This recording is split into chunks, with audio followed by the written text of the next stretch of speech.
In this episode, you'll discover why your 60-hour week isn't a calendar problem. It's the invisible second shift of thinking running silently in your head long after you've closed the laptop.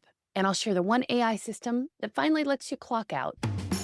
Hey, you're listening to She's That Founder, the podcast for ambitious female leaders who are ready to stop being the bottleneck in their business by using AI frameworks for faster delegation and decision-making. I'm Dawn Andrews, your host. Okay, here's what we're getting into today. 3 things. How to quantify the invisible cognitive labor that is quietly drowning you. We're going to make the invisible visible, and I promise it's going to feel like putting your name on work you've been doing for free forever. You'll also discover why research shows that women founders carry significantly more worry work than their male counterparts, and why that isn't a personal failing. It's a structural gap that nobody built a system to solve until now.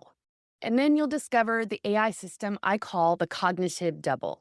The one trick that offloads your decision-making, your planning, your midnight or 3 a.m. mental loops, so your team can actually execute while you finally lead.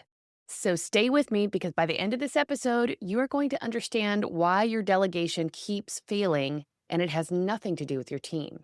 Okay, I am inviting you to think about a very specific moment. It's 11:47 at night. You've already closed your laptop twice. You're in bed, or almost in bed, or pretending to be in bed, and your brain is still running. You're thinking through a conversation you need to have with a client tomorrow. You're running the numbers on whether you can take on a new project without killing your team. You're pre-solving a conflict that might come up in your late Thursday meeting.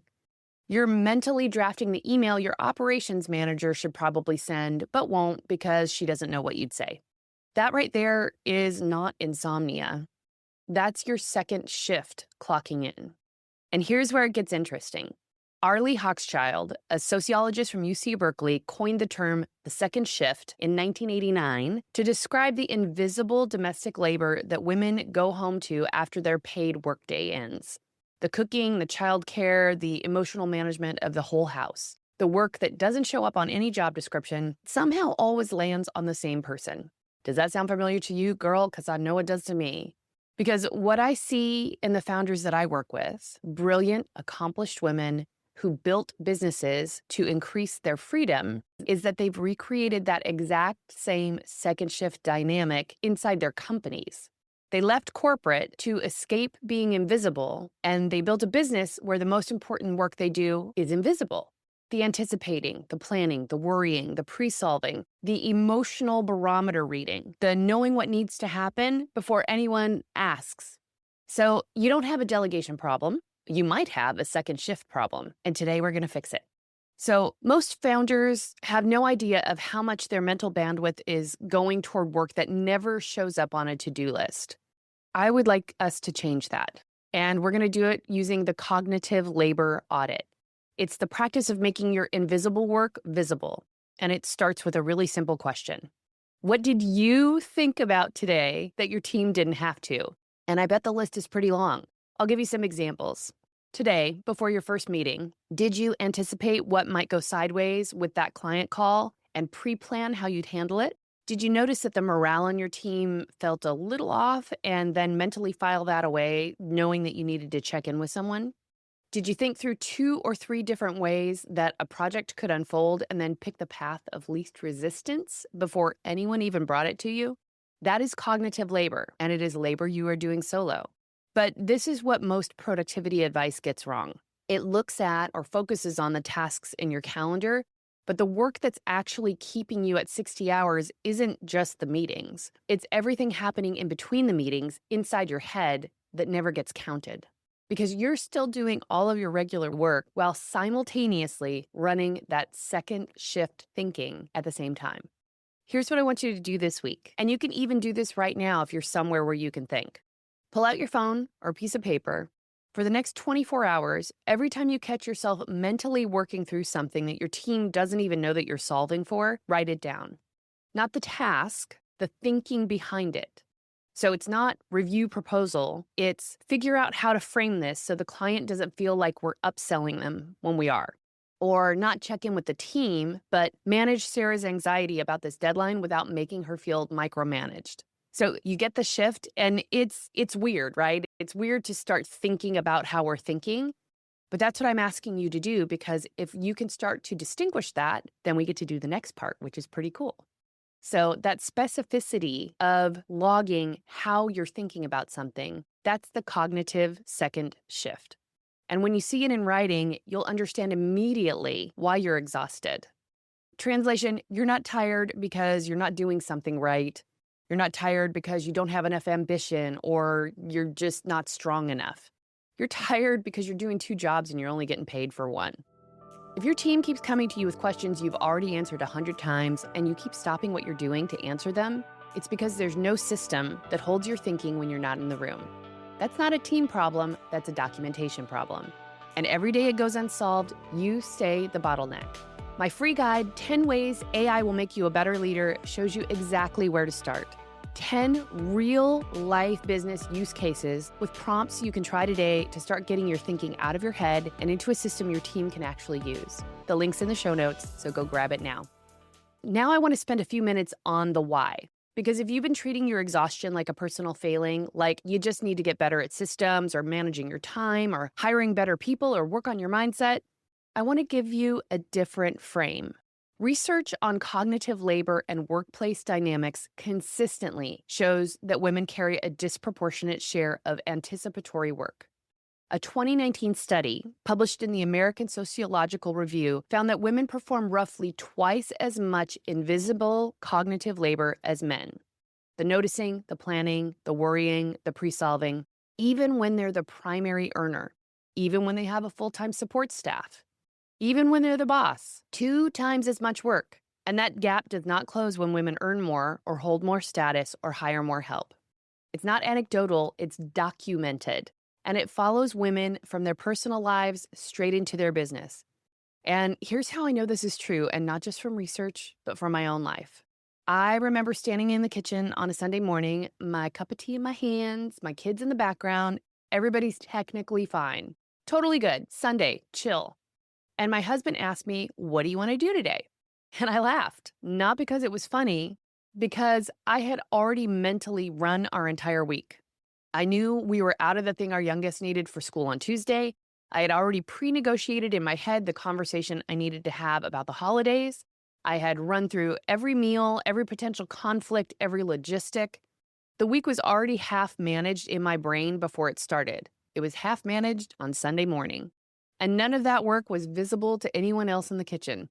That is cognitive labor. Nobody asked me to do it. Nobody assigned it to me. It just landed on me because that's what women do.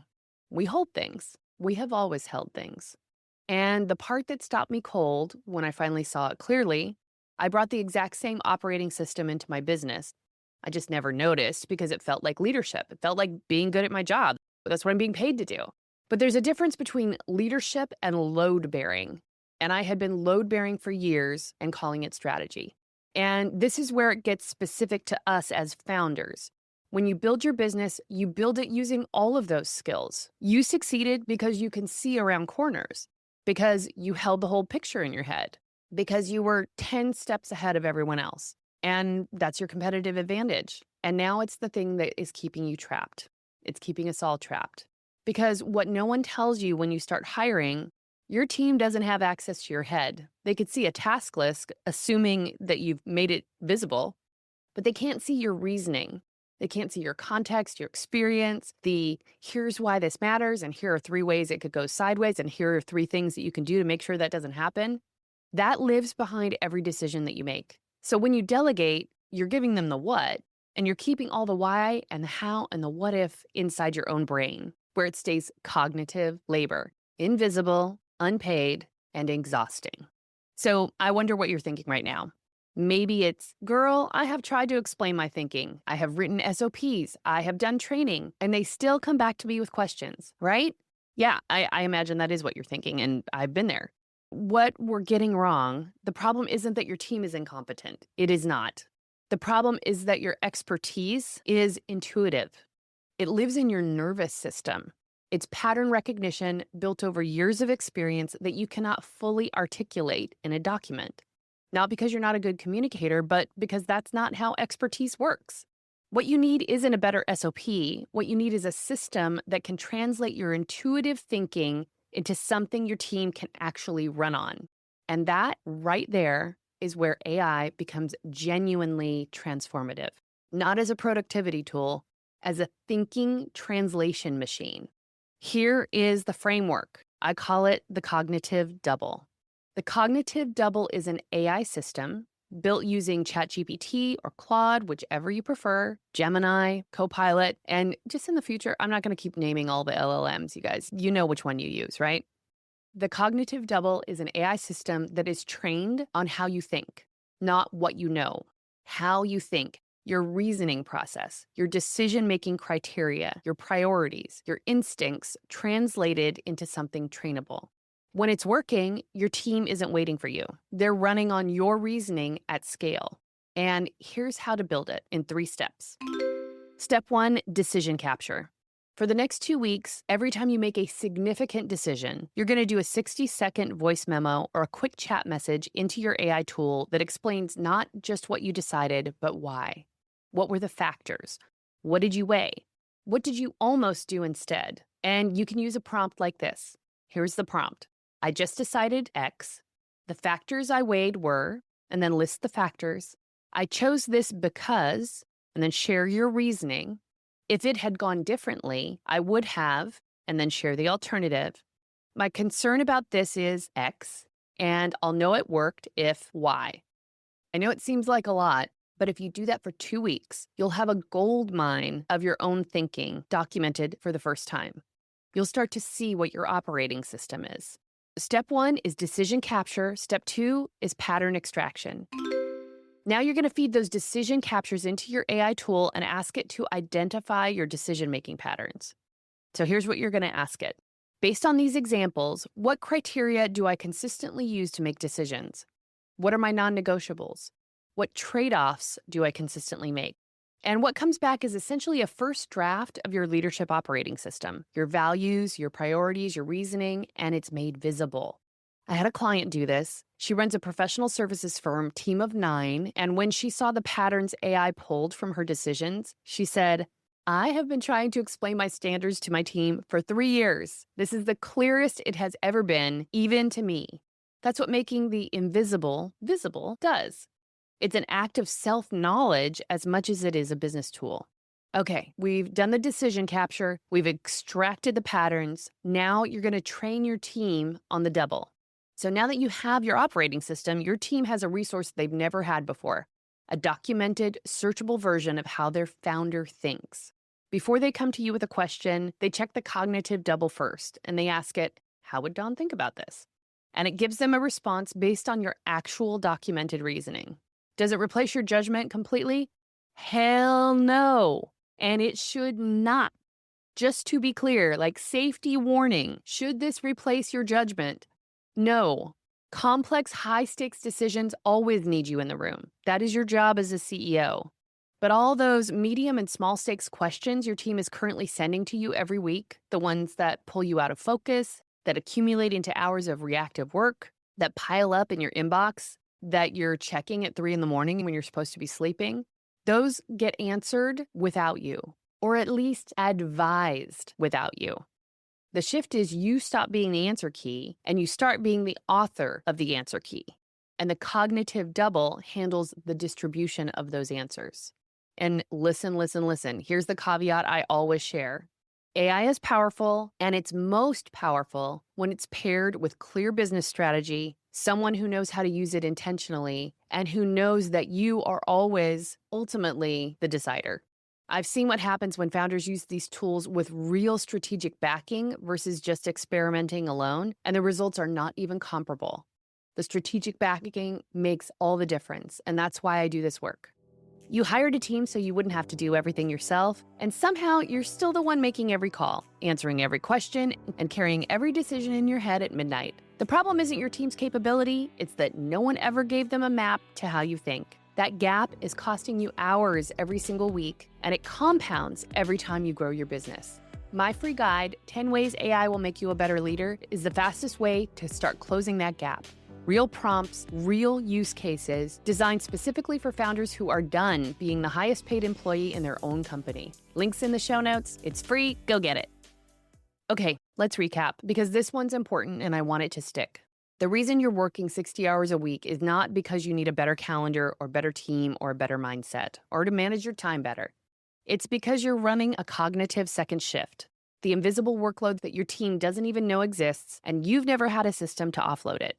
So today, you learn 3 things: how to do a cognitive labor audit so that you can finally see the invisible work you're doing and stop calling it leadership when it's actually a structural problem.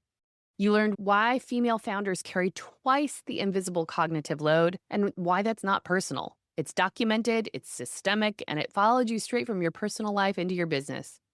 Lastly, I showed you how to create your cognitive double, the AI system that can translate your intuitive expertise into something your team can actually run on, so they stop waiting for you and you finally get to lead. So here's your 1 action step this week. Start your 24-hour cognitive labor audit. Every time you catch yourself thinking through something that your team doesn't even know you're solving for, write it down. Be specific. That list is the beginning of your cognitive double. Okay, girl, you got your marching orders. Now go clock out, and I'll see you on Thursday. Take care, lovey.